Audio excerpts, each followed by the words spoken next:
Bon, bonjour, bonjour, chers abonnés sur ma nouvelle chaîne, chers passionnés amis des oiseaux, des canaris et des chardonnerets. Donc encore une nouvelle vidéo sur la chaîne. Donc je souhaite aussi détailler un peu les chardonnerets en mutation, donc les types de plumes chez les chardonnerets en mutation. On va voir aussi quelques mutations. Encore une fois, on ne pourra pas tout balayer. On va surtout regarder les mutations de base. Après, le reste, ça reste de la combinaison en fait entre les mélanines et le mélanine et le phaomélanine.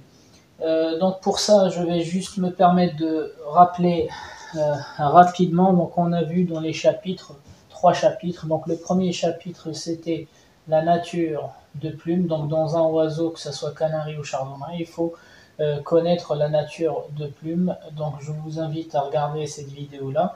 Donc on a dit qu'il existe les chimelles, il existe les intensifs, et j'ai pas parlé de mosaïque. Pourquoi? Parce que je vais parler du mosaïque surtout ici là. Donc ensuite la nature du fond.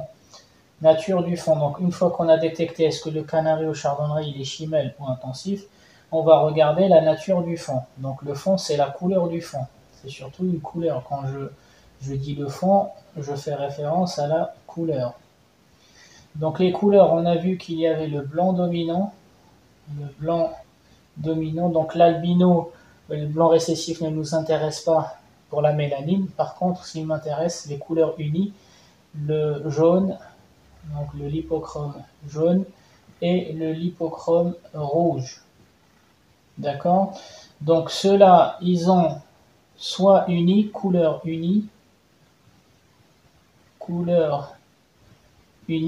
soit mosaïque. Et là, c'est le critère du mosaïque. La plume du mosaïque, elle est aussi différente. Mosaïque. C'est pour ça, je ne l'avais pas abordé dans la nature des plumes, mais les gens m'ont posé des questions dans les commentaires. En fait, je ferai référence au mosaïque dans les couleurs de fond. Est-ce que la couleur de fond, elle est unie, du blanc dominant, du jaune 100% ou du rouge 100%, ou est-ce que c'est du mosaïque?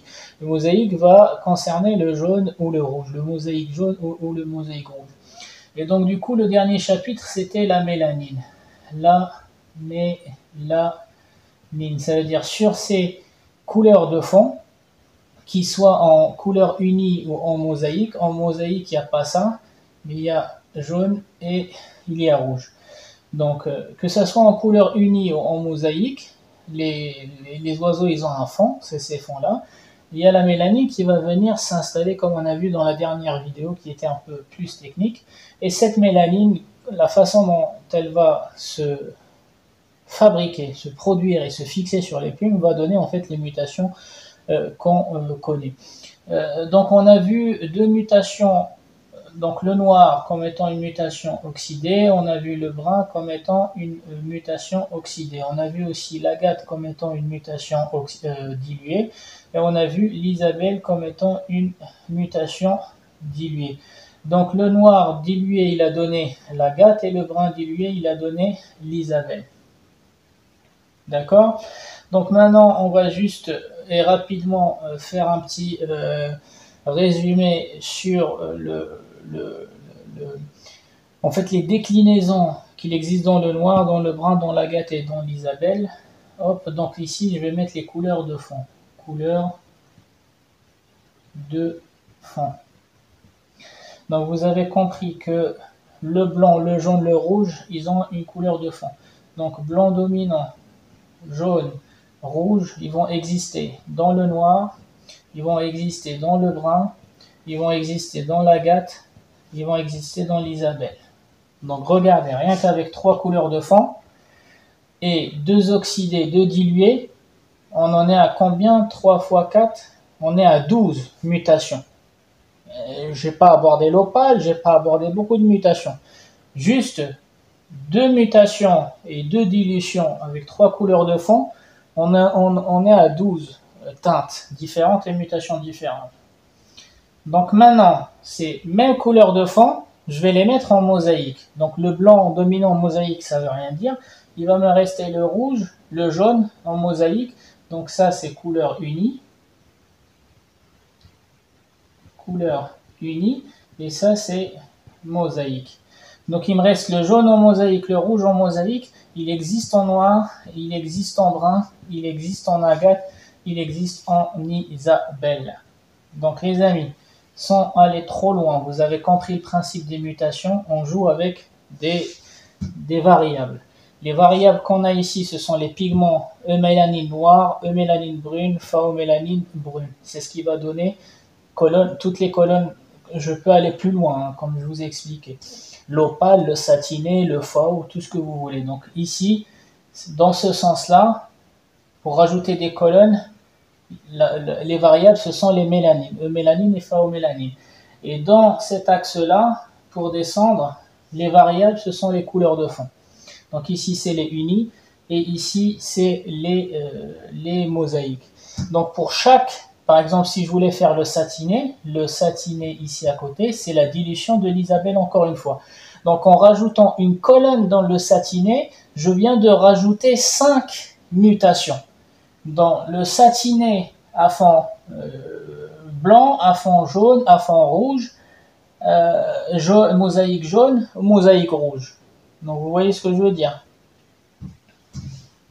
Par exemple, opale, si je rajoute une colonne ici qui est l'opale, hop, c'est comme si j'ai rajouté 5 mutations en parallèle.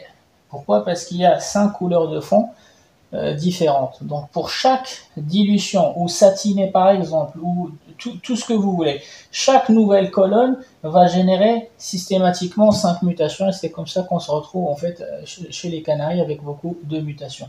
À base de les 5 couleurs de fond, je répète, l'albino et le blanc récessif ne nous intéressent pas parce qu'il n'y a pas ces variables dessus, il n'y a pas la mélanine. Et donc du coup, en passant de là vers les autres colonnes, on joue sur la mélanine, le dosage de l'eumélanine noire, brun et phaomélanine brun. Et en passant de là à là, on passe sur les 5 couleurs de fond. Donc un simple visuel. Donc les couleurs de fond, c'est cela.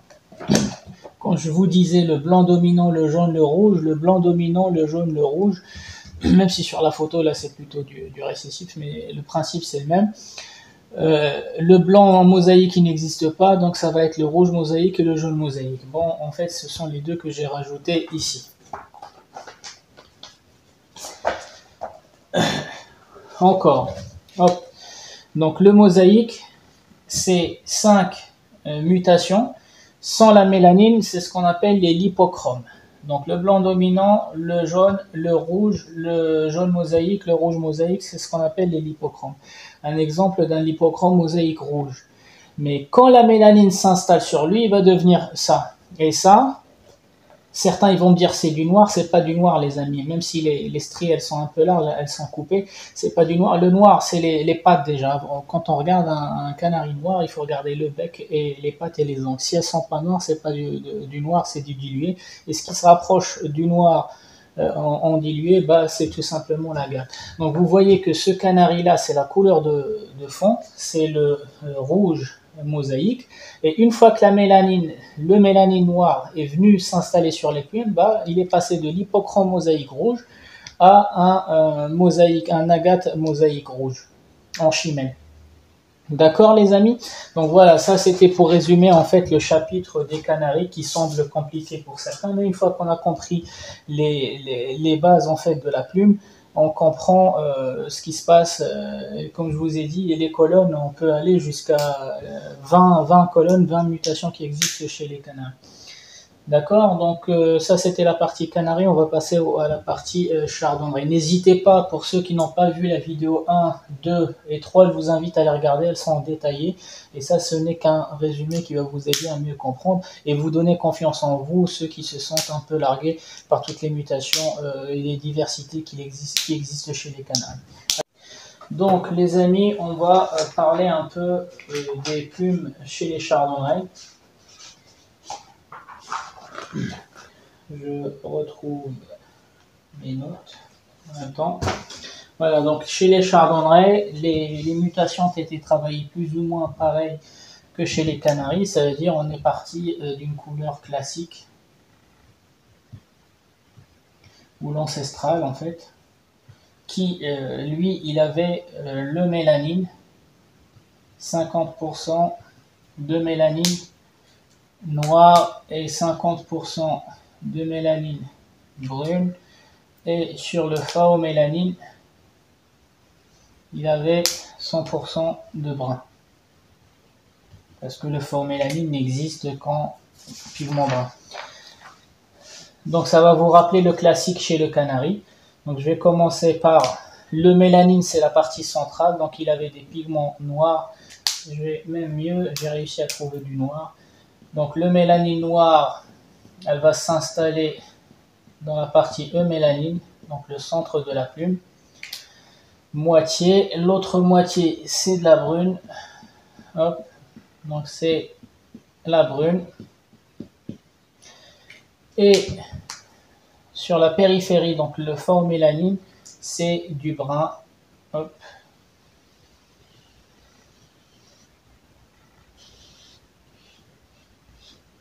Voilà, donc le phaomélanine n'existe qu'en pigment brun, donc c'est pour ça que je ne vais pas mettre du noir dans la périphérie.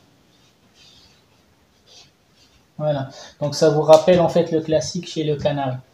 D'accord. Et qu'est-ce qu'on voit nous sur les rémiges des classiques? On va voir en fait des rémiges qui sont un peu noires. Voilà, ici par exemple, là on voit que les rémiges du classique c'est noir, la calotte elle est noire et les rectrices on ne les voit pas, elles sont un peu noires. Ici, qu'est-ce qu'on voit? Ici, c'est le phaomélanine.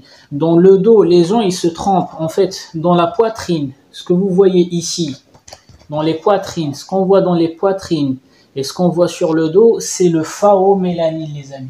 On ne voit que les bouts des petites plumes, du duvet, ce qu'on appelle le duvet. Par contre, si vous voulez voir vraiment clairement le mélanine noir et brun, il faut les regarder sur des grosses plumes comme les couvertures primaires, secondaires ou tertiaires, ou les rémiges aussi, ou les rectrices. D'accord? Même les plumes de la calotte, ils sont tellement petits.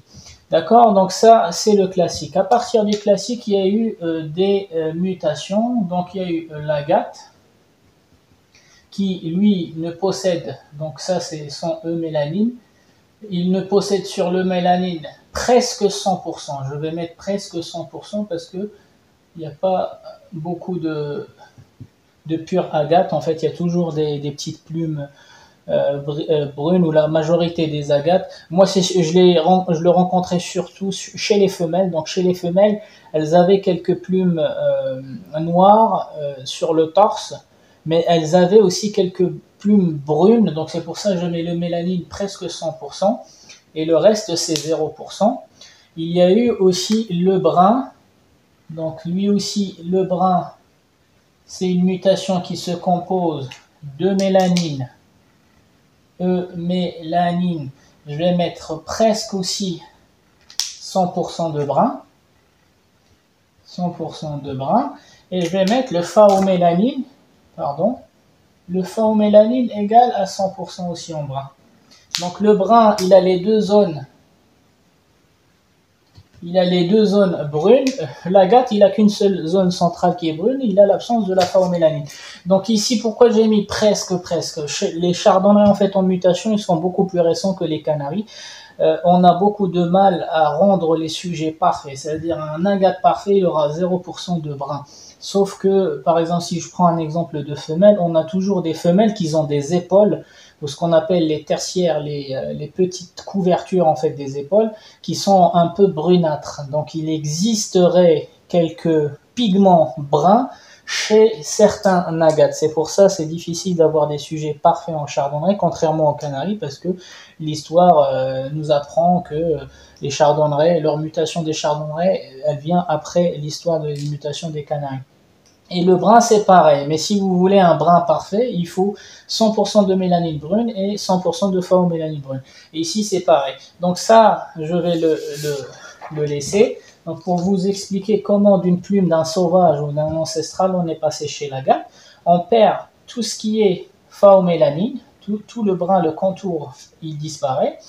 On perd tous les pigments bruns qui sont à l'intérieur et on ne va garder que les pigments noirs qui sont dans le centre en fait de la plume et qui seront concentrés parce que les pigments bruns ils sont absents, ils ont libéré de la place sur les capteurs et les cellules vont produire les pigments noirs en intensité, voilà, qui vont venir occuper le centre de la plume. D'accord, donc là c'est le classique. Pour passer à l'agate, en fait, on a désactivé les pigments bruns dans le centre de la plume, on a désactivé les pigments bruns qui sont sur la périphérie de la plume pour avoir des plumes comme ça. Et encore une fois, il ne faut pas regarder les plumes du dos, il ne faut pas regarder les plumes du torse, il faut regarder les rectrices ou les couvertures, les amis. C'est sur ces plumes-là où c'est le plus clair, on voit le plus clair. Donc ensuite, il y a l'autre mutation, on a dit que c'était l'agate. Donc de cette plume-là, on est passé, le brun, qu'est-ce qu'on a fait? 100%. Donc là, c'est l'inverse. Donc le centre chez l'agate, il était noir. Le centre de la plume chez le brun, bah en fait, il est brun. C'est pareil, quand le mélanine noir, elle s'est désactivée, elle a laissé la place et les capteurs libres aux pigments bruns, bah qu'est-ce qu'ils ont fait les cellules qui fabriquent le mélanine brune? Bah en fait, ils ont accéléré dans la fabrication des pigments bruns qui sont venus en fait s'installer sur le centre de la plume en quantité, en concentration bien sûr. Donc ça, c'est le brun. Et on n'oublie pas que le brun, il a une autre zone, c'est le phaomélanine. Donc le brun, il a gardé le centre qui est brun, mais il a aussi gardé toute la phaomélanine.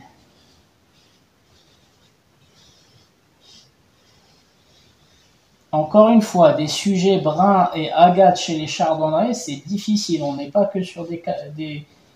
Moi, juste pour vous dire qu'à un moment donné, je m'étais vraiment appliqué dans le travail des agates. Et j'avais toujours du mal avec les femelles. J'avais toujours des femelles avec des épaules brunes, voire sur le torse du noir avec du brun. Donc du coup, c'était très très compliqué en fait de rendre des agates parfaits. Et je suppose aussi des bruns parfaits. Donc vous voyez la transformation d'une plume d'un classique, comment elle s'est transformée à l'agate, et comment cette même plume elle s'est transformée au brun. D'accord, donc ensuite, donc ça je vais les laisser de côté. Donc pour l'instant on a vu ça et ça. Là j'ai pris en fait un petit tableau basique. Donc l'ancestral c'est celui-ci, donc on vient de voir sa plume, on vient de voir l'agate, je ne sais pas s'il y a le brun, non il n'y a pas de brun. Dommage, j'aurais bien voulu vous montrer aussi. D'accord. Donc ensuite,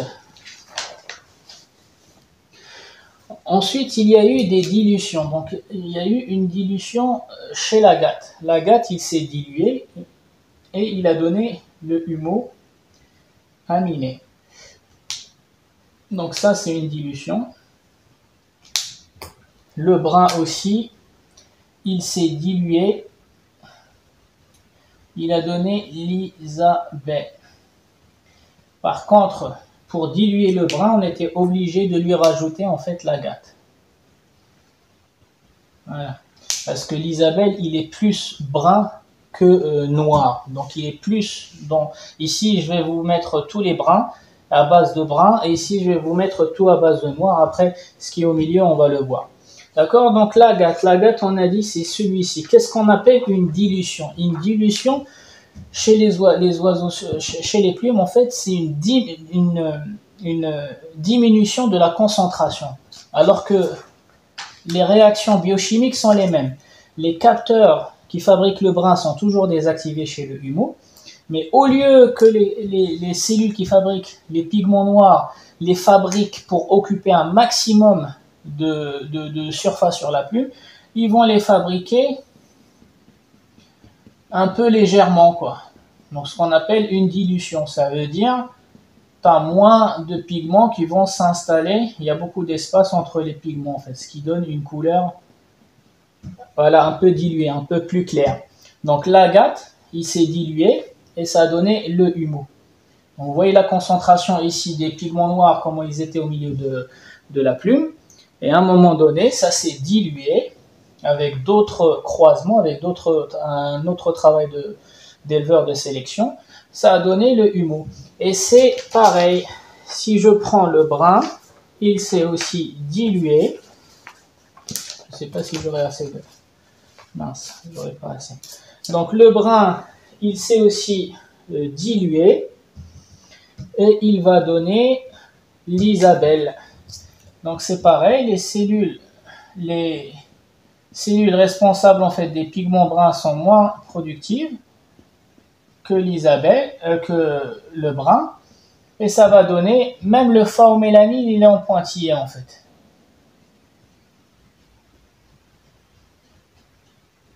Vous voyez, même le phaomélanine, il est dilué. C'est pas que le mélanine.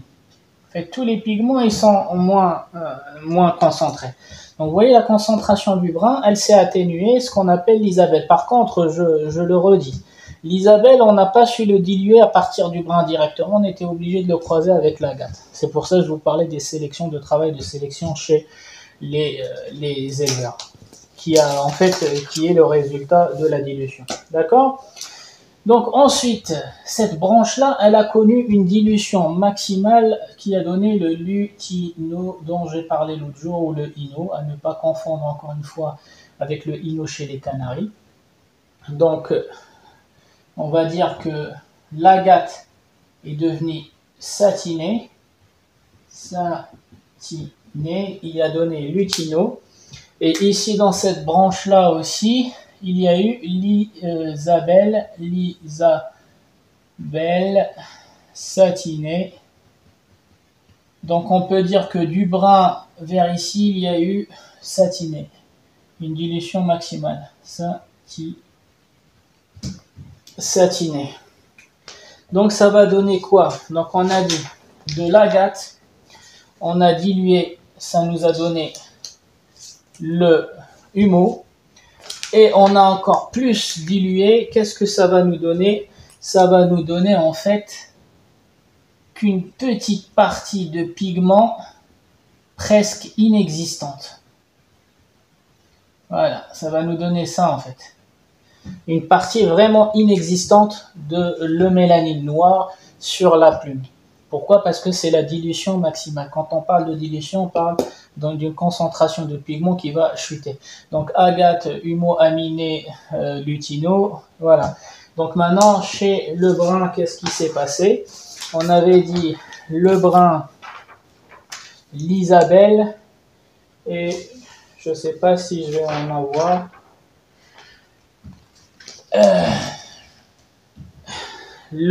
L'Isabelle satinée, c'est pareil, c'est vraiment un minimum parce que la dilution elle est au maximum, c'est pour ça qu'on l'appelle le satiné. Donc voilà, donc les pigments sont presque inexistants sur le truc, que ça soit chez le lutino ou le satiné, c'est pour ça les gens ils confondent le lutino et le satiné. Je sais pas si j'en ai ici, non, j'en ai pas dans la liste. Donc les gens ils confondent, déjà ils mélangent satiné. Satiné c'est une dilution qui peut exister chez l'Isabelle, qu'on appelle l'Isabelle brun, chez l'agate qu'on appelle le lutino. Premièrement, deuxième chose, c'est que même physiquement, si je vous mets un lutino et un Isabelle satiné, vous allez les mélanger. Pourquoi? Parce que leurs plumes, elles sont tellement faibles en pigment, le premier en pigment brun, l'autre en pigment noir, que ça se voit pas en fait. Là, je viens de vous mettre les quelques pigments bruns pour l'Isabelle satinée, mais c'est la même feuille ou la même plume que j'ai utilisée tout à l'heure pour le lutino en fait. J'ai juste remis des points au-dessus des points noirs, quoi. Donc ça explique pourquoi le lutino et l'Isabelle sont difficiles à distinguer physiquement. C'est parce qu'ils ont en fait quelques pigments presque inexistants à côté du rachis, ce qui rend l'identification difficile. Et les gens ils confondent. Donc par contre, je vous ai donné la technique lors de la dernière vidéo. Je vous ai dit que pour distinguer l'Isabelle satinée du lutino, il faut regarder sous la plume. Le sous-plume côté brun, il gardera toujours des traces brunes, donc c'est crème, un blanc crémé, et ici c'est un blanc un peu grisé, quoi. Donc le lutino, le sous-plume, il est un peu grisé, et l'Isabelle satinée, la sous-plume, elle est un peu crémée. D'accord? Donc voilà, donc là on a vu pareil que pour les Canaries, comme ça on va pas dire que j'ai plus avantagé le chapitre Canaries du chapitre chardonneret. Qu'est-ce que j'allais vous dire aussi? Il y a eu aussi le pastel. Donc là, c'est la branche des bruns, là, c'est la branche des noirs, et il y a eu le pastel et ses dérivés. Donc le pastel, hop, il existe en classique, il existe en agate, il existe en humo, il existe en isabelle, il existe en brun. Donc la mutation agate, elle vient d'où en fait? Sur la plume, en fait, il ressemble un peu au classique. À ce jour, il y a toujours des teintes chez le pastel qui ressemblent. Si vous voyez, en fait, si vous connaissez pas les parents de vos jeunes, vous allez dire que c'est du pastel, alors que c'est du classique. C'est tellement du classique clair que ça ressemble au pastel. Pourquoi? Parce que le pastel et le classique, ils ont des points communs, c'est qu'ils ont tous les deux le phaomélanine et ils ont tous les deux le mélanine noir et brun. Et c'est la particularité du pastel. Le pastel, c'est une mutation dont les pigments ont été maîtrisés, alors que le classique, il était un peu aléatoirement. Donc les pigments eumélanine, on a mis 50%, 50%, le phaomélanine à 100%. Chez le pastel, le phaomélanine, il sera moins de 50%. Peut-être moins de 100%, pardon, peut-être 50%, 40%, et les pigments ils seront mélangés. Donc comme le centre de la plume contient et du brun et du noir et qu'il y a un petit peu de phaomélanine, il va un petit peu ressembler au classique. C'est pour ça, des fois, la plupart des débutants en mutation, ils vont confondre le pastel soit avec l'agate, parce qu'il y a plus de pigments noirs que de brun, soit avec le classique quand il y a il y a un équilibrage en fait entre le mélanine noir et brun. D'accord. Donc le pastel, on parle en fait d'une pastelisation des pigments noirs et on parle de pastelisation quand c'est mélangé avec des pigments bruns. C'est ce qui donne un peu le brun qui est sur le pastel, c'est pas le même brun que le brun ici. Le brun qui est ici, c'est roux. C'est vraiment un brun roux nettoyé de tous les pigments noirs. Quand vous regardez le brun des pastels, c'est toujours un brun sale. Pourquoi? Parce qu'il est mélangé au pigment noir, ce qui lui donne en fait un gris. Ici, c'est un gris souris. Ici, c'est un brun roux. Ici, c'est un gris un peu marron, un peu sale, quoi. Voilà, et donc il existe comme transition pour passer par exemple, des mutations noires aux mutations brunes, on peut passer par les pastels, tout ce qui est pastel. Hop. D'accord, les amis, donc tout ça, ce sont les mutations liées au sexe. Donc tout ce que je vous ai marqué ici, le brun, l'isabelle satinée, l'agate, l'humo, le lutino, plus tout ce qui dérive du pastel, tout ça, ce sont les mutations liées au sexe. Ça veut dire les mâles, ils peuvent les porter, les femelles ne peuvent pas les porter. Et toutes ces mutations-là, elles peuvent être combinées avec une couleur de fond qui est le jaune, le chardonneret jaune. C'est pas une mutation liée à la mélanine, donc tout ça c'est la mélanine. Donc ça c'est mélanine, toutes les mutations mélanine. Tout ce que je suis en train de vous montrer là, en fait, c'est le travail de la mélanine. C'est la mélanine qui a généré ces diversités. Par contre, on multiplie par 2 le nombre de ces mutations-là quand le fond il change. Pareil que les canaris. C'est pour ça que je vous ai fait un rappel des canaris. En rajoutant une couleur de fond chez les canaris, tu multiplies toutes les colonnes par le nombre de lignes. Et donc du coup, tout ça, ça existe sur un fond jaune, ce qui va donner le jaune brun, le jaune isabelle, le jaune satiné, le jaune pastel, le jaune agate, le jaune humo, le jaune lutino et même le classique jaune. Donc toute cette case-là, vous la multipliez par 2 en mélanine pour vous donner en fait la suite. Et en plus de ça, on va rajouter en fait une mutation qu'on va appeler ici le FAO. Mais je pense que je ferai une vidéo spéciale FAO. On va voir si on pourra la faire ici. Et l'opale ici. Donc l'opale, il est à base de pigments noirs. Il interdit formellement. Ici, je vous ai dit qu'il peut y arriver d'avoir du brun, quelques pigments du phaomélanine dans ces sujets-là qui les rendraient pas parfaits. Par contre, le brun, il a une règle, c'est il interdit, il s'oppose strictement à toute mélanine ou eumélanine brune. Mais pourquoi l'opale, il a une couleur un peu bleutée? Parce que le sous-plume est plus foncé que le dessus de la plume. Et par transparence, on a l'impression que c'est un blanc bleuté. Donc les opales, ils ont cette particularité de couleur bleu sale ou blanc sale. En fait, c'est parce que le dessus de la plume est beaucoup plus clair que le dessous de la plume, ce qui leur donne en fait cette caractérisation.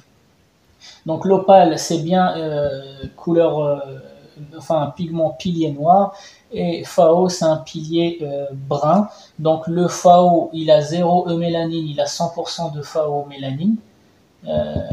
C'est pour ça on l'appelle le FAO, suite à cette zone en fait de la plume qui est chargée en pigment, le reste c'est vierge, et je pense que ça mériterait de faire une prochaine vidéo. Je pense que je vais la consacrer au FAO, que ce soit chez les Canaries et chez les Chardonnerets, et expliquer surtout expliquer certaines notions que des gens aujourd'hui mélangent, que ça soit dans les clubs ou moi j'ai entendu des bêtises sur les FAO, soit autour de moi dans mon cercle d'amis éleveurs, soit directement lors de la dernière réunion du mois dernier avec une éleveuse de chardonneret en mutation, c'est pareil. Donc du coup voilà, donc ces deux-là, je vais rajouter en noir en fait deux mutations qui vont pas nous intéresser. Donc le albino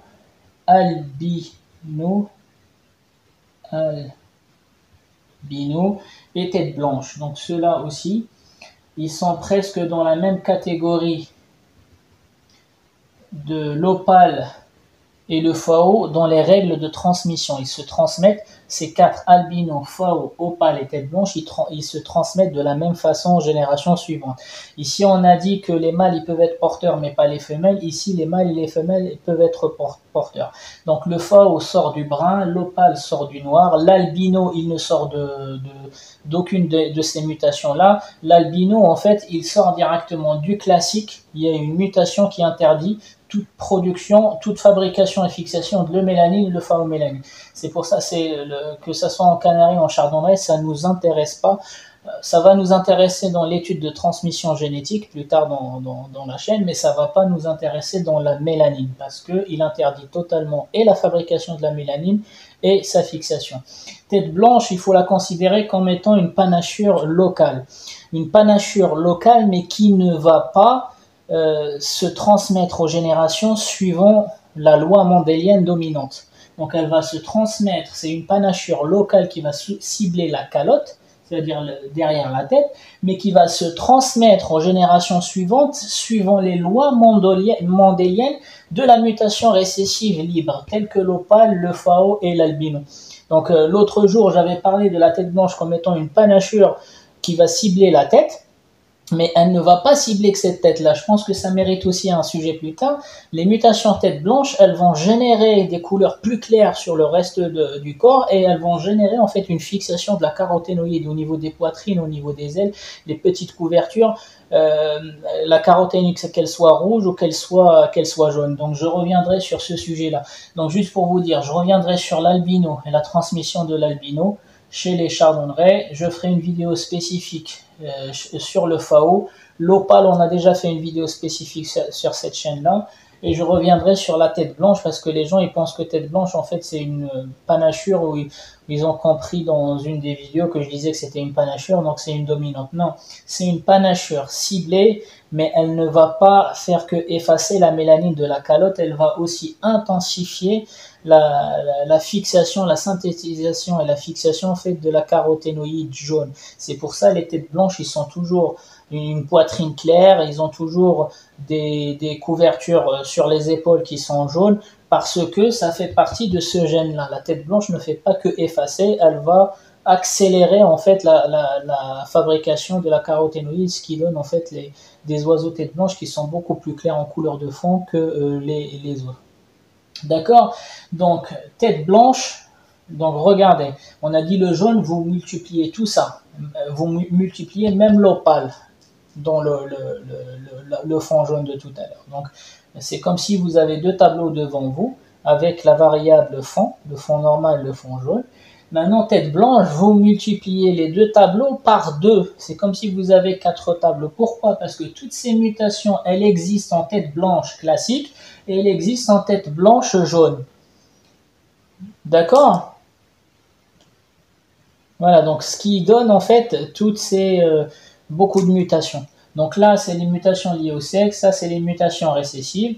Et pour finir, bien sûr, on va parler de la panachure. Donc on a fait une vidéo complète, et d'ailleurs je remercie tous ceux qui ont regardé cette vidéo là, une vidéo qui était complète.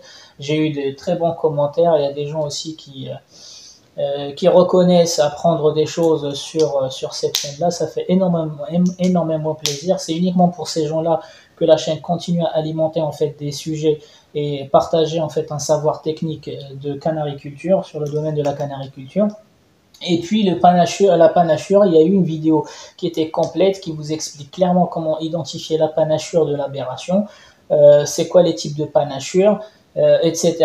Donc la panachure, en fait, c'est une troisième loi mendélienne, c'est la loi mendélienne récessive dominante.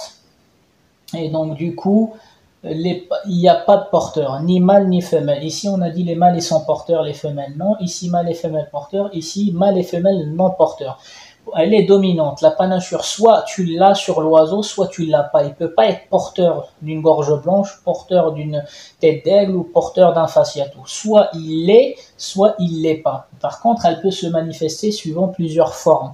Via une simple fève, via des plumes blanches dans les rectrices ou les rémiges, ou via une tête complètement blanche, ce qu'on appelle la tête blanche, etc. La gorge aussi. Donc voilà, dans Scarpati aussi. Donc tout ça, ce sont des déclinaisons de la panachure, comme les déclinaisons qui viennent du pastel. Et donc les 4 tableaux dont je vous ai parlé tout à l'heure, vous les multipliez par 2 suite à la panachure. Donc ces tableaux-là, en fait, les mutations liées au sexe, vous les multipliez par 2 quand il s'agit de classique et de fond classique, de fond jaune. Vous les multipliez par 2 quand il s'agit de tête blanche ou pas, et vous les multipliez encore par 2 quand il s'agit des panachures. Donc il existe bien des Isabelles à fond jaune, tête blanche, panachée. Il existe bien des humeaux panaché, fond jaune, tête blanche. Donc ça vous donne en fait toute la panoplie de panachures qu'on a aujourd'hui sur les élevages, que ce soit en Europe, que ce soit en Europe de l'Est, que ce soit dans le Maghreb pour les petites tailles. Et puis voilà les amis, j'espère que cette vidéo a été un peu plus complète que la dernière où je m'étais arrêté vraiment sur l'étude de quelques mutations. Je vous ai aussi donné une idée sur le nombre de mutations qui puissent exister, tout en résumant les lois mendéliennes et les 3 équations liées à la transmission des mutations liées au sexe, libre, récessive, libre et dominante. Les amis, c'était Canari du 28. J'espère que la prochaine fois, on va aborder le sujet des FAO, toujours dans le même cadre de la mélanine. Les FAO chez les Canaries. Plusieurs personnes mélangent en fait des notions. Le FAO chez le chardonneret. Je vous souhaite un bon visionnage et je vous dis à la prochaine vidéo, les amis.